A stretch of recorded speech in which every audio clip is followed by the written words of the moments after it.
Assalamualaikum warahmatullahi wabarakatuh. Di sini saya akan menjelaskan tentang tugas UTS mata kuliah biomedik. Sebelumnya perkenalkan dulu, nama saya Pandu Saputra dari Program Studi Teknik Elektro angkatan 19, NIM 14. Nah, di sini sudah tertera soalnya atau tugasnya, itu di sana sebuah program untuk melakukan plotting proses konversi semua persamaan yang terdapat dalam contoh soal dalam bentuk grafik. Nah, untuk contoh soalnya sendiri itu di sini. Nih, di sini soalnya satu sinyal XN sama dengan 6,35 cos pi n per 10 akan dikuantitasi.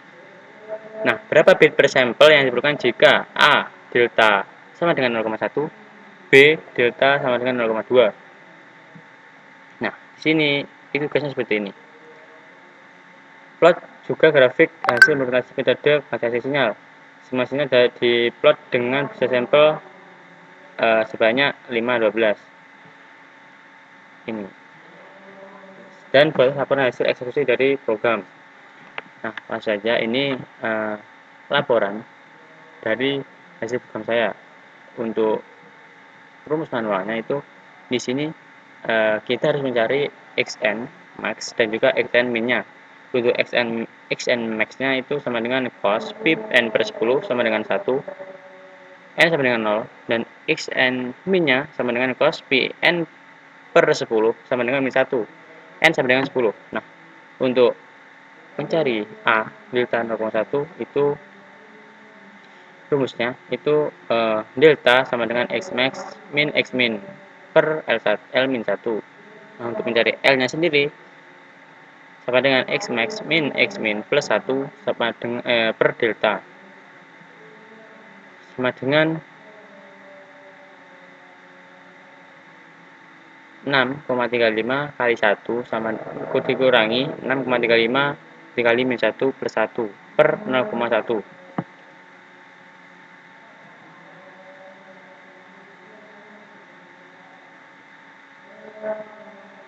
sama dengan 128. Dan untuk ini 2/6 lebih dari sama dengan 128. Jadi untuk bit per secondnya itu sama dengan 7 bit. Nah, untuk yang B delta sama dengan x max min x min per L min 1. Untuk L nya atau rumusnya untuk mencari L dengan x max min x min plus 1 per delta itu dibalik.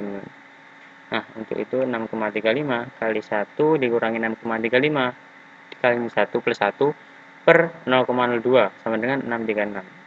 Untuk 2/6 lebih dari sama dengan 636. Untuk bit per secondnya itu 10 bit. Ya, teman-teman. Nah, setelah itu kan kita disuruh buat desain sebuah program untuk melakukan plotting semua persamaan yang terdapat dalam contoh soal dalam bentuk grafik. Nah, di sini untuk manualnya, untuk codingan manual, coding di metodenya itu seperti ini. Nah, untuk lebih enaknya kita masuk dulu ke metodenya. Ini. Tadi kan tertuliskan ya T. Periodenya itu 512 karena besar sampel yang kita butuhkan adalah 512 seperti yang di 512. Nah, makanya di sini T-nya kita tuliskan 512 untuk bisa sampel. Nah, untuk T waktunya sendiri itu sama dengan 0,1 per T bagi 10. Untuk F1 nya sama dengan 1, X sama dengan F1 kali cos pi kali T per 10. Untuk subplotnya sendiri itu 1,21. Penjelasan terkait variabel-variabel ini yaitu T itu bisa sampel, yang T kecil waktu, yang ini frekuensi. Nah, untuk variabel X yang dimaksud adalah variabel di amplitudonya. Nah, untuk yang subplot ini nanti untuk menampilkan grafik atau bentuk grafik dari MATLAB. Nanti kita akan run gimana hasilnya. Itu ditunjukkan dari sini subplotnya ini. Nah, untuk plotnya sendiri itu ada T ada X ya. T sama dengan X. Jadi di sini nanti waktu itu sama dengan X di sini. Nah, untuk grid on sendiri itu untuk menampilkan data-data yang ada di bawah ini. Untuk titel, judul, sinyal digital, X label, untuk X-nya labelnya waktu, untuk Y labelnya amplitudo. Nah, biar lebih enak, ini kita coba jalankan ya, ini. Jadi teman-teman bisa melihat di sini ada amplitudo ya yang bisa dikatakan Y label atau Y-nya, Y. Untuk X-nya, X label waktu ini. Itu dipakai untuk grid on-nya. Nah, untuk plotnya sendiri itu kan T sama kali koma X itu sama dengan menandakan T itu sama dengan X. Nah, di sini X ini sama dengan T nya waktunya. Ini waktu. Nah, untuk subplotnya sendiri itu untuk menentukan ini ya, teman-teman. Kotak yang ini yang ada di sini itu ditentukan oleh subplotnya. Untuk X-nya sendiri ini sama dengan frekuensi kali cos pi per T sama dengan 10. Nah, itu untuk hasilnya nilai yang di sini. Nah, untuk ininya tadi kan ada nih di bagian soalnya. Di bagian soalnya itu ada hasil plotting ketika T 0,1 dan juga ketika X1 itu 6,35 ini. Ini nih. Nah, ini bisa dilihat ya, teman-teman. Ketika hasil plotting T 0,1, X1 6,5. Nah, bisa kita lihat. Nah, ini kan kita menggunakan T 0,1 dan 1 yaitu 6,5. Nah,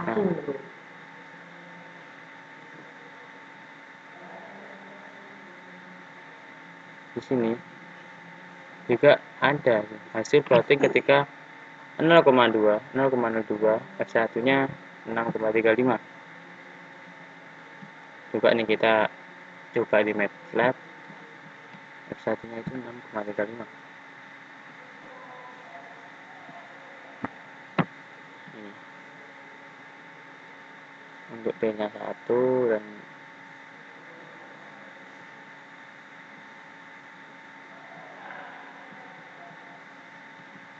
di sini kita 0 sama dengan 0,1 ya. Di sini kita coba 0,1 dulu. Nah, ini 0,1 di sini tuh tulisannya ada di sini.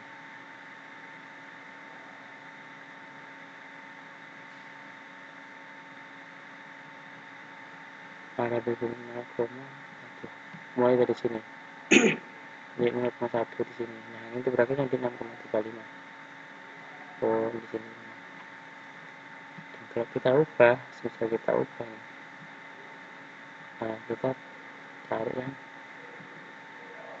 T 0,1 nih ya. T 0,02 F1 nya 6,5.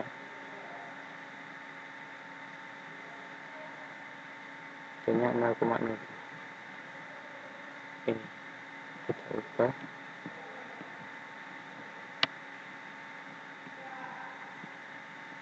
Apakah ada perbedaan dari yang tadi yang sekarang? Tentunya berbeda. Ini. Kalau teman-teman bisa lihat atau cermati di sini, memang kayak sama, tapi sebenarnya itu ada yang berbeda dari ini. Karena ini dalam angka yang kecil, jadi tidak begitu berpengaruh. Tapi misal angkanya diperbesar, itu akan mempengaruhi sekali untuk T1, T-nya dan juga waktu dan frekuensinya. Nah, itu teman-teman. Jadi nanti ketika ada di ini plotting T 0,1 dan P1 sampai dengan 1 itu hasilnya juga berbeda. Nah, bisa diambil kesimpulan, jika T diubah, tidak ada atau tidak terlihat perbedaan pada bentuk gelombang. Tidak begitu terlihat teman-teman kalau semisal kita cermati, kita lihat. Nah, tapi jika amplitudo dibesarkan angkanya, maka gelombang lebih tinggi daripada yang sebelumnya. Itu juga akan nampak perbedaannya. Nah, untuk yang kedua nih, plotting sinyal di kita perbedaan pada amplitudo. Nah, kita bedakan amplitudonya. Untuk ininya, di sini kita buat dua grafik. Nah, di sini kita coba langsung di MATLAB ya. MATLAB ini. Nah, di sini juga sama. Untuk codingannya, cuma kita di sini nambahin yang bagian bawah. Subplotnya tadinya cuma satu, di sini ada dua.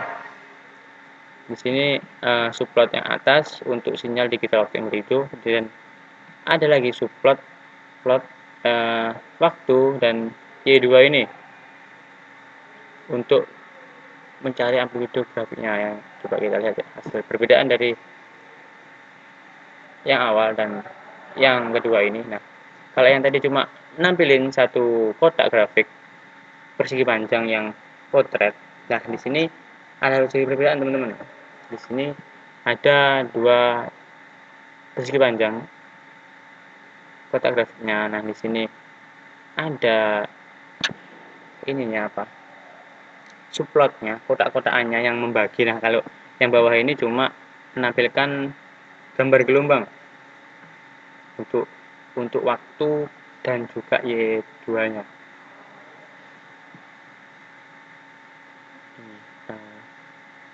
Untuk rumusnya Y2-nya hampir sama seperti yang X yang di atas tadi.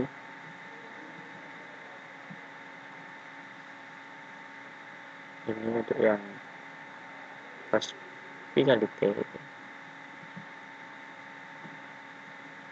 Cuma ada F1 kalinya. Nah, ini hasil dari yang laporan yang terakhir. Ini yang ini sama kan, cuma bedanya di atas itu cuma yang ini tok, tapi di model cuma sampai 10, kalau ini kan sampai 100 T nya periodenya cuma satu tok. Kesimpulannya dari sebuah plotting, jika semakin kecil T yang diperlukan, maka sinyal digital akan semakin cepat atau bentuk gelombangnya besar ketika T diperbesar, maka gelombang sinyal digital semakin banyak dan panjang. Eksekusi waktu yang dibutuhkan juga akan semakin lama maupun hanya berbeda meter per second. Jadi kalau bisa dilihat dari perjuangan yang kita lakukan, itu cuma yang membedakan itu ada waktunya. Ketika waktunya semakin besar angkanya, maka frekuensinya juga semakin tinggi. Gitu. Kalau yang bisa saya ambil dari UTS dari kali ini. Barangkali itu saja yang bisa saya sampaikan. Apabila ada kurang lebihnya, saya mohon maaf. Akhirul kalam, wassalamualaikum warahmatullahi wabarakatuh.